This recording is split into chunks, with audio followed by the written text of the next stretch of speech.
Okay, so quick shiur for you, Claudia, while you're in Israel, so you can. It'll be hopefully less than 5 minutes for you to listen to before Shabbat. Very important, because I'm going to tell you a story, but the key thing is the principle involved, and it applies to some of the things that we're having to deal with today in our lives. So the story goes like this. There was a man who lived in Miami, and he had a friend. The friend was observant. The man, who wasn't a friend, by the way, I think he was family, either a brother or a cousin. And the observant man would go visit him in Miami, and they had to accommodate each other because the one living in Miami wasn't observant.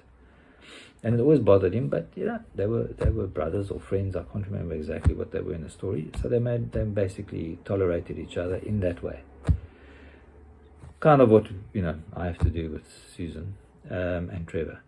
And but then the one year he went there and he found that they'd become observant. So he asked them what happened, and they told him the story. So the story goes, and I'm going to make the story short because it's not really the point of what I'm going to tell you now.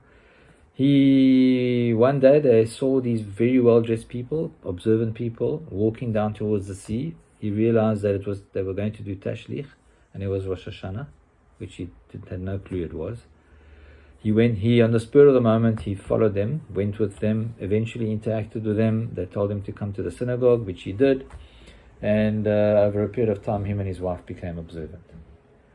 So the observant one who used to visit wondered, why did it take so long? Why did it take, whatever it was, 5 years or 10 years, for these people to become observant? Why didn't Hashem make them observant before? Or why wasn't there some kind of engineering of events to make this happen sooner? Why did it happen then? And why? It took quite a while. It took many, many years.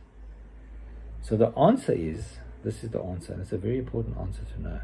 The answer was that the man who lived in Miami, took the first step.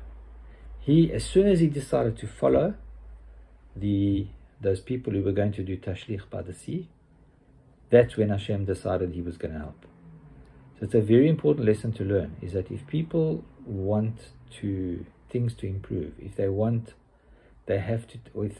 to do teshuvah, if they want to even, for example, relieve pain or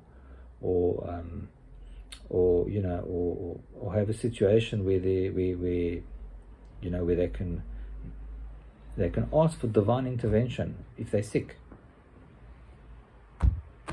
we have to take the first step. Once we take the first step, everything gets open for us, and then we get divine assistance. So it's a very important lesson to learn, is that we have to take the first step. So that's why when I give you advice and I say to you, tell the person to keep Shabbat, to tell the person, or even if when you need help, I say take on certain mitzvot, take on candle lighting, because these are the things which will initiate the assistance that we need, or the blessings that we need from Shamayim. I hope you enjoyed it, and I can see that it's 3 minutes and 40 seconds, which is probably a record. Shabbat Shalom.